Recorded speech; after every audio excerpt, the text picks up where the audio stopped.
Thank you, Madam Toastmaster of the day, fellow Toastmasters. And it's so good to see you guests here today. I know you have enjoyed the introduction to the program, and I know you will enjoy the rest of the program. I would like to speak on two items. No, actually on one item, and I want you to speak on the other item. First, I want to tell you about my remembrances of Dr. King. And after I get through speaking briefly, I'm going to ask you, the audience, to tell us how Dr. King's life has affected you. And when you do that, it will make us all feel good, because we know that Dr. King's life has made many, many people feel good, not only in the United States, but also all over the world. Before 1963, I was a youngster and heard about Dr. King. And with the things happening in the South, I said to myself, and I live in Chicago, by the way, Chicago, Illinois. And there wasn't any great overt segregation, but you knew it was there. It's called institutional segregation, and I believe you get my drift. I was saying to myself, if I went down south, I would have a gun, and I would not want to be embarrassed at all by having to say yes, sir, and no, sir, and make sure my eyes are straight. Because we hear about Emmett Till and all. And I said I would not go to the South. Otherwise, either they have to kill me or I have to kill them. So I was very much aware of Dr. King and his involvement in the civil rights movement. And it was almost like I want to touch this guy, to be inspired by him. And for those of you who, well, not many of you are of that age right now, but I was of that age where I could touch him if I could touch him. And in Chicago, we had a place called Orchestra Hall, where a lot of dignitaries spoke. So some of my friends and I all went to Orchestra Hall to hear him speak. Inspirational speech, inspired. But I still desired to touch his hand. I could not do it at that time, just there were too many people. So I heard him in a Chicago church, a Baptist church in Chicago. I said, now I might be able to just touch his hand and say, I touched Dr. Martin Luther King Jr.'s hand. But after the service, people piled out. After a great service, of course, it was all fully packed. And I was trying to reach him, and he was coming down the stairs, and there were just too many people. And I could not touch him at that time either. I really wanted to. It almost reminded me of a Bible story, I hope it's not sacrilegious, of the lady who wanted to touch Jesus' garment to get some inspiration or healing power from him. Because he was so a magnetic person for me.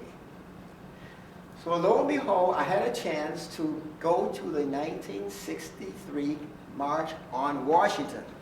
I had joined the Air Force and I was on furlough. And it just so happens that my furlough date happened to be in that March or August when he was marching. And in Chicago, we were so thrilled about the Freedom trains and bus trains. And I said, I'm going to take the Freedom train, like so many others, to Washington, D.C. And that is what we did. On the train, we clapped our hands and sang the songs. It was fantastic. So we all got there, but we were reminded that this is going to be a peaceful march. Our demonstration would be the demonstration of ourselves there. And it was a beautiful scene. Some of you have heard sometimes, oh, I can see the things on TV. There's really nothing like being at the place where the activity occurs to get the electrifying feeling of it. People of all races, it was just fantastic. No, I did not have a chance to shake his hand, but I was among the people who had a chance to hear his speech in August of 1963. And it was something that I will always remember. And I chose this word of the day, persevere. I knew this man could be killed any day because there are people who did not like him. And of course, there are people who loved him. So what has Dr. King done for me? Dr. King has left a legacy for many of us.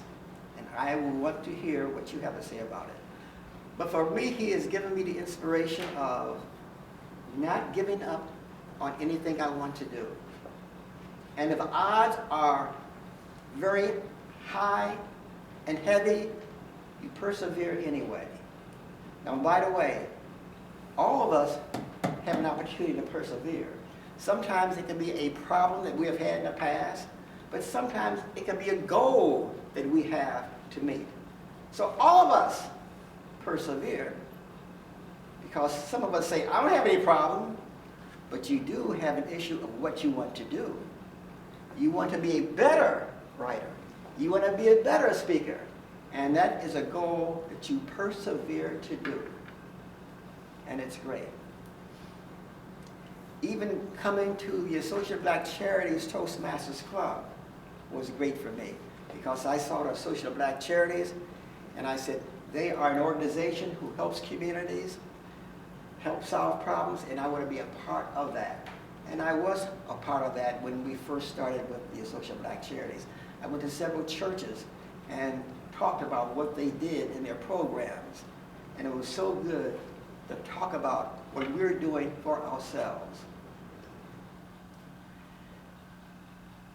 And actually, Dr. King was like a common man. He did not have to have riches and castles and all that stuff. He was just an ordinary person. And he was a human being, we found out, after all. Because nobody is perfect, we just do our very best. And whatever I do now and in the future, I am reminded of what Dr. King gave to me and gave to America. And I tell you, when we think about celebrating his birthday next week, can you believe it is a national holiday? It blows my mind to think that just 25 or 30 years before that time, they were lynching folk. You couldn't go many places, and yet the country changed. We have a long way to go, but the country changed to have an Afro-American holiday. Unbelievable! But it happened. And let's celebrate that day next week in whatever way we can. But for me, it will just give me joy to wake up that day and the days preceding it, because I know there'll be breakfasts, I know there'll be churches celebrating, I know there'll be people rejoicing that we had this day. Of course, some of us have forgot about the day, and we did not tell our children about the day, so our children have a long ways to go. But we have to remember that day. We have to rejoice in that day. And that is what Dr. King has given to me. Now, I would like to open the audience. You can talk for 30 seconds, 15 seconds, or 1 minute. And just share about what Dr. King's legacy has done for you. I'll speak. Okay. In